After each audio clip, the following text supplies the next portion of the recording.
Halo guys, Assalamualaikum. Balik lagi di channel IQ Saham. Oke guys, sebelum lanjut saya ingin ucapkan selamat Hari Raya Idul Fitri 2024. Minal aizin wal faizin, mohon maaf lahir dan batin. Nah, kita akan buka guys ya, pasca lebaran ini kita akan membahas ya saham-saham yang berpotensi uptrend hingga 50% ya di tengah kondisi geopolitik dan juga makroekonomi yang cukup memanas guys ya. Dimana berita terbarunya itu datang dari Timur Tengah. Ya, negara Israel ini ternyata menyerang kedutaan Iran yang berada di Suriah dan pastinya ini akan sangat berdampak guys ya, baik itu untuk beberapa saham dan juga untuk pasar saham itu sendiri. Nah, beberapa berita yang akan kita angkat ya guys ya, dan ada beberapa saham yang akan kita analisa juga baik secara fundamental dan juga teknikalnya agar kita bisa melihat prospek kedepannya akan seperti apa guys ya. Dilansir dari bisnis.com, Iran mengamuk ya, siap rudal semua kedutaan Israel pasca serangan konsulat di Suriah. Nah, memang beberapa hari ke belakang ya ada berita ya terkait Israel yang menyerang konsulat Iran yang berada di Suriah, sehingga ya di sini Iran semakin memanas dan juga berpotensi akan melakukan serangan balasan terhadap Israel. Nah, kondisi geopolitik yang semakin memanas ini tentunya akan menaikkan harga-harga komoditas, termasuk komoditas minyak ya guys ya. Kenapa? Karena Iran itu sebagai produsen minyak terbesar di dunia. Nah, jadi ada beberapa poin ya guys ya yang akan kita jelaskan juga ke teman-teman kenapa harga minyak ini bisa naik ya guys ya. Lalu kita lihat juga ya di beberapa waktu yang lalu itu kilang minyak ya milik Rusia itu dibom ya guys ya oleh serangan drone dari Israel.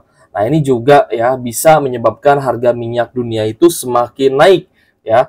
Dan kita lihat juga ya Wall Street itu ditutup ya akibat adanya data inflasi terbaru yang katanya itu inflasinya mengalami kenaikan kembali.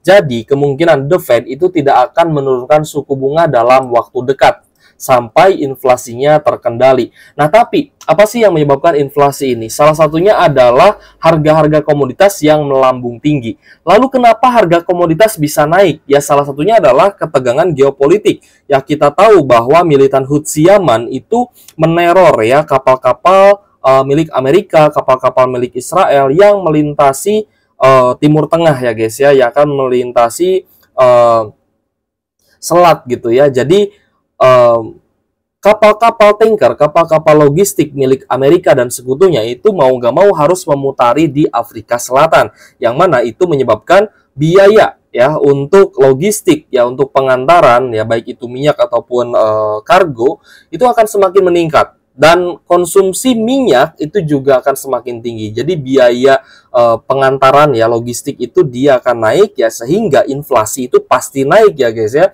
Nah, lalu ada beberapa poin juga yang menyebabkan harga minyak ini bisa naik. Yang pertama, di mana OPEC Plus ya atau produsen minyak, negara-negara produsen minyak ini sepakat untuk melanjutkan pemangkasan produksi hingga Juni 2024. Lalu yang kedua, kilang minyak di Rusia ini disebut kena serangan ya kapal drone dari Ukraina. Ada risiko pasukan minyak itu mengganggu suplai bensin di Eropa dan juga Asia.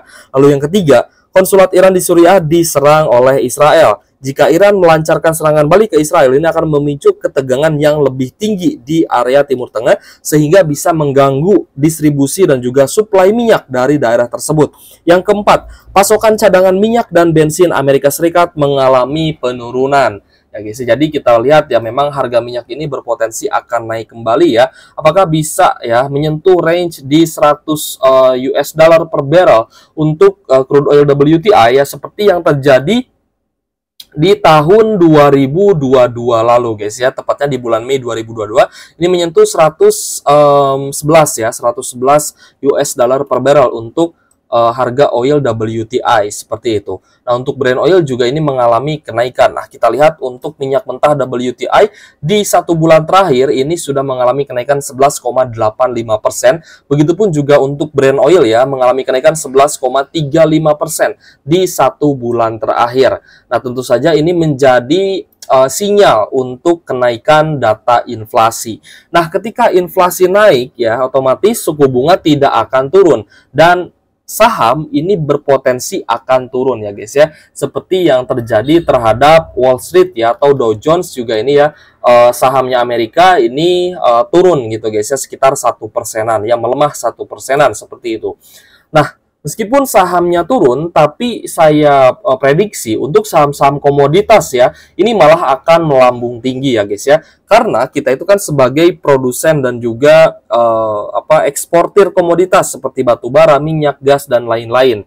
Ya, kita itu adalah negara kaya dengan komoditas. Makanya ketika harga komoditas naik, sebenarnya ini menjadi keuntungan untuk Indonesia, untuk perusahaan-perusahaan Indonesia tentunya gitu guys ya. Nah, kita akan bahas ya beberapa saham yang berpotensi naik akibat melonjaknya harga minyak dunia, crude oil WTI, dan juga Brent oil. Yang pertama adalah saham Medco ya guys ya.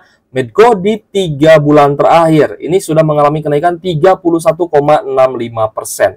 Ya, jadi untuk Medco ini sudah mulai uptrend guys ya, kenaikannya 31,65%, dan saya yakin banyak sekali teman-teman yang sudah cuan juga di saham Medco. Nah, kita lihat ya secara valuasi, sebenarnya Medco ini masih sangat murah ya. PR-nya di angka 7 kali, PBV juga masih di level 1,39. Lalu kita lihat ya, meskipun laba full year 2023-nya mengalami penurunan, tapi turunnya laba bersih dari Medco ya, ini tidak menahan kenaikan harga sahamnya. Ya, kenapa? Karena harga saham ini biasanya memang diakibatkan oleh faktor-faktor ya, seperti kondisi geopolitik ya, oleh faktor-faktor makroekonomi gitu guys ya. Jadi saham Medco meskipun labanya ada penurunan dan diproyeksikan akan turun, ini memang harga sahamnya malah naik ya, 31%-an. Jadi secara fundamental memang untuk DER-nya juga ya, untuk saham Medco ini debt to equity ratio-nya cukup tinggi ya, dengan liabilitas di atas ekuitasnya. Ya, liabilitas 83 triliun sedangkan ekuitas 28 triliunan. Berarti untuk debt to equity ratio ini di atas 100%. Lalu kita cek untuk profitabilitas, NPM-nya 15,24%. Ini tentunya masih cukup oke guys ya untuk net profit margin dari Medco. Sedangkan dari sisi dividen, Medco ini hanya bagi kisaran 0,96% saja untuk dividen yield-nya, jadi cukup rendah. Sedangkan return on asset 4%-an, return on equity masih bagus ya di angka 18%. Dari sisi fundamental sebenarnya tidak ada masalah guys ya, Medco ini meskipun labanya turun, tapi ternyata harga sahamnya bisa naik. Nah, ini tersengat ya oleh sentimen di mana minyak dunia mengalami kenaikan yang cukup eksponensial guys ya. Kenaikannya juga cukup tinggi. Nah, jadi hanya masalah di debt to equity ratio saja di angka 290%-an. Lalu untuk Medco belum ada tanggal RUPS-nya juga ya, tapi memang dividennya tidak terlalu besar. Tapi Medco ini saya lihat ya memang perusahaan yang sudah rutin bagi dividen juga sejak 2022 ya. 2022-2023 ini kembali rutin membagikan dividen ya, setelah sebelumnya ini beberapa tahun ya tidak pernah bagi dividen lagi sejak 2015. Jadi untuk Medco ya semoga saja di tahun 2024 ini bisa kembali membagikan dividen ya. Jadi buat teman-teman yang mungkin ada yang nyangkut di Medco ya bisa segera keluar gitu guys ya. Tapi ya saya rasa Medco ini sudah mendekati level all time high-nya kembali ya, di 1 tahun terakhir ini mendekati level 1600 dan kemungkinan akan naik kembali ya ke 1600-an gitu guys ya, bahkan ke 1700 kalau misalkan secara teknikalnya kita lihat di chartnya. Ini memang sudah mengalami kenaikan ya, dari level terendah di 980-an ini sudah naik ya sampai 58%-an. Kalau misal tadi kita lihat di 3 bulan terakhir, kalau ini memang di 120 hari terakhir ya, ini sudah naik 58%. Jadi ada yang bilang, wah teknikal nggak penting katanya ya. Siapa bilang teknikal nggak penting ya? Karena dengan membaca chart ya, kita bisa tahu sebuah saham itu sedang murah atau mahal. Ya, jadi untuk menilai sebuah saham itu lagi murah atau mahal ya bukan hanya dari analisa valuasi, tapi dari analisa teknikal juga kita bisa melihat. Ya kira-kira ada peluang bagus gak nih ya di saham-saham yang memiliki fundamental yang cukup oke ya, terutama saham-saham di sektor komoditas gitu ya. Ini pun berlaku ya untuk saham-saham sektor batubara dan logistik dan lain-lain seperti itu. Nah, kita lanjut ke saham Akra, guys. Untuk Akra di 3 bulan terakhir ada kenaikan 10,86% dan Akra juga salah satu saham yang memang sedang uptrend, guys ya. Dia sedang uptrend untuk jangka panjangnya, tapi untuk jangka pendek ini mulai sideways sebenarnya.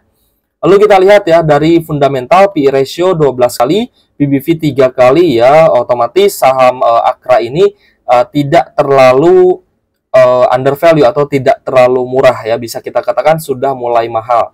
Nah, lalu kita lihat dari net income, ternyata net income-nya masih mengalami kenaikan laba bersih dari 2,4 triliun menjadi 2,7 triliunan.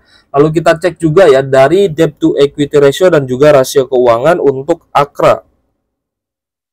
Cash-nya 6,5 triliun, aset 30 triliun, liabilitas 16 triliun, dan total ekuitas 11,2 triliun. Yang berarti di sini debt to equity ratio di area 143%-an. Lalu kita cek dari profitabilitas, NPM-nya masih menarik guys ya, di angka 8%. Lalu dari dividen juga ini cukup menarik ya, sekitar 7,20%-an untuk tahun 2023 lalu. Nah, kita berharap untuk Akra ini masih bisa membagikan dividen rutin dengan yield di atas 7% ya, karena yield 7% ini sangat menarik untuk kita hold jangka panjang tentunya. Oke guys, kita lanjut ke return on asset 9% dan return on equity 24,69%. Tentu saja untuk ROA dan ROE dari saham Akra ini juga sangat menarik guys ya. Dari sisi fundamental ini tidak ada masalah guys ya. Hanya saja mungkin di price to book value ini sudah lumayan cukup tinggi ya, karena harga sahamnya juga memang sempat uptrend gitu. Jadi untuk Akra, kalau misal kita perhatikan ya, memang ini sudah ada jadwal RUPS ya, yaitu di tanggal 29 April 2024 dengan potensi dividen kisaran 7-8% untuk tahun 2024 ini. Nah, kalau misal kita lihat ya, memang Akra ini dia sangat rutin membagikan dividen, tapi biasanya memang bagi dividen setahun 2 kali saja. Dan di tahun 2023 ini sedikit anomali ya, karena bisa membagikan dividen 1 tahun itu 3 kali guys. Lalu kita akan lihat dari sisi price ya guys ya, untuk chartnya ini close di 1735 per lembar saham. Untuk Akra di 3 hari terakhir ternyata mengalami penurunan dan mulai sideways kembali. Teman-teman yang ingin spekulatif buy mungkin bisa di 1700-an ya, tapi disclaimer on, video ini bukan ajakan jual beli saham dan seluruh keputusan investasi tetap menjadi tanggung jawab pribadi masing-masing ya sebagai investor di pasar modal Indonesia. Akra all time high di 1825 dan belum ada tanda-tanda akan naik lagi, jadi teman-teman bisa tunggu ya di support dan level psikologis di 1700-an. Akra ini saya lihat ya memang saham yang cukup aman ya untuk investasi, apalagi kalau misal teman-teman sudah ambil di harga murah di sekitar 1300 sampai 1400-an di akhir tahun 2023 lalu ya, dan di awal Januari 2024 ini Akra mulai kembali uptrend ya, bahkan ketika dia sideways pun ini kembali naik dan kembali lanjut uptrend seperti itu. Akra salah satu saham yang menurut saya sebenarnya menarik ya. Kita lihat ya, memang chartnya juga sudah oversold dan kemungkinan bisa lanjut naik lagi kalau misalkan sudah ada tanda-tanda bullish reversal gitu guys ya. Kita lanjut ke saham selanjutnya, ada saham Elsa. Untuk Elsa kita cek ya di 3 bulan terakhir memang kita melihat harga sahamnya masih cukup sideways, belum ada kenaikan yang cukup signifikan ya, malah minus 0,50%, close di Rp400 per lembar saham. Untuk Elsa kita cek dulu ya dari fundamentalnya. PE ratio di angka 5,80 kali dan PBV-nya 0,66 kali. Nah, kalau misal kita lihat dari valuasi PER dan PBV, tentu saja saham Elsa ini masih undervalue ya, atau masih sangat murah. Lalu kita cek juga dari net income-nya, ini mengalami kenaikan guys ya, dari 378 miliar menjadi 503 miliar. Nah, tentu saja kinerja saham Elsa ini mengalami kenaikan dari laba bersih dan berpotensi uptrend gitu guys. Jadi apakah ini kesempatan? Karena kita melihat ya untuk Elsa harga sahamnya masih belum kemana-mana, tapi kinerjanya bagus dan dari makroekonomi kondisi geopolitik juga terus memanas sehingga harga komoditas ya crude oil WTI dan juga Brent oil ini berpotensi naik, dan saham minyak yang belum naik hanyalah Elsa gitu guys ya. Kita cek dari rasio keuangan, cash-nya 2 triliun, total aset 9,6 triliun, liabilitasnya 5,1 triliun, working capital 1,8 triliun, dan total ekuitasnya 4,4 triliun. Dari debt to equity ratio saham Elsa ini di kisaran 117%. Nah, kalau misalkan kita compare dengan Medco dan juga Akra, tentu saja dari ketiga saham ini yang paling aman itu adalah debt to equity ratio-nya saham Elsa. Nah, di mana Akra kita lihat ya tadi DER-nya cukup tinggi, begitupun juga dengan Medco gitu guys ya. Jadi dari ketiga ini yang paling rendah gitu ya DER-nya adalah Elsa. Lalu kita cek NPM-nya ternyata cukup kecil ya, hanya 2,69%, tapi tetap guys ya, ternyata 2023 labanya mengalami kenaikan meskipun NPM-nya tipis ya. Lalu kita cek juga dari dividen ya, dividen terakhir yang dibagikan ya, ini di dividen yield-nya 6,48%. Dan untuk prediksi dividen 2024 ini kita predik ya untuk dividen Elsa ini bisa membagikan sekitaran 8%-an seperti itu. Saat dividennya dibagikan ini sebenarnya di area 7,35%, tapi karena ini terus diupdate ya guys ya berdasarkan harga saat ini, makanya saham Elsa ini dividen yield-nya hanya 6,48%. Tapi kalau misal kita cek di satu tahun terakhir, memang Elsa ya harga sahamnya sudah naik 27%. Ya dimana ketika dividennya dibagikan, harga saham Elsa masih di kisaran 300-an seperti itu. Jadi saham Elsa memang sedang sideways ya di kisaran 400-an. Lalu kita cek juga dari return on asset 5,24% dan return on equity masih cukup bagus ya 11,40%-an. Nah, untuk Elsa sebenarnya menarik ya, masih berpotensi bagi dividen juga, dan kita cek untuk RUPS-nya itu di 15 Mei 2024 dan saham ini juga saham yang rutin bagi dividen guys ya. Biasanya sih setahun sekali ya kalau misal kita perhatikan untuk Elsa ini hanya bagi dividen 1 tahun sekali. Tapi nanti kita lihat guys ya, apakah akan ada potensi bagi dividen setahun 2 kali atau bagaimana. Karena di tahun 2010 ya, ini pernah membagikan dividen 2 kali dalam 1 tahunnya, seperti itu. Kita cek dari sisi teknikal ya guys ya, untuk mencapai all-time high di 460 ya untuk saham Elsa ini ada upside sampai 15%. Tapi karena saham Elsa ini satu-satunya saham di sektor migas yang belum naik, ya kita berharap Elsa ini bisa lanjut uptrend ya guys ya, mengikuti jejaknya Akra dan juga Medco ya. Karena Akra ini kan dia sudah naik sangat tinggi ya, sudah uptrend ya, sudah naik kisaran 10% ya, bahkan di 1 tahun terakhir kita cek ini naiknya kisaran 11,94% ya, kisaran 12%-an. Begitupun juga dengan Medco ya, di 1 tahun terakhir sudah naik 43%. Tapi Elsa ya 1 tahun terakhir baru naik 27% dan masih ada potensi kenaikan kembali ya untuk saham Elsa ini. Nah, kita berharap Elsa bisa kembali uptrend, dan begitupun juga dengan saham-saham komoditas lain, bukan hanya komoditas migas ya guys ya, atau minyak dan juga gas, tapi saham-saham komoditas batu bara pun sebenarnya ada potensi kenaikan seperti itu. Oke guys, jika video ini bermanfaat buat teman-teman ya, silahkan teman-teman subscribe dan juga share dan juga like ya guys ya video kita kali ini. Dan teman-teman yang belum subscribe, silahkan subscribe channel IQ Saham dan jangan lupa aktifkan juga lonceng notifikasinya biar teman-teman gak ketinggalan informasi menarik lainnya dari channel IQ Saham. Oke guys ya, terima kasih sudah menonton. Wassalamualaikum warahmatullahi wabarakatuh.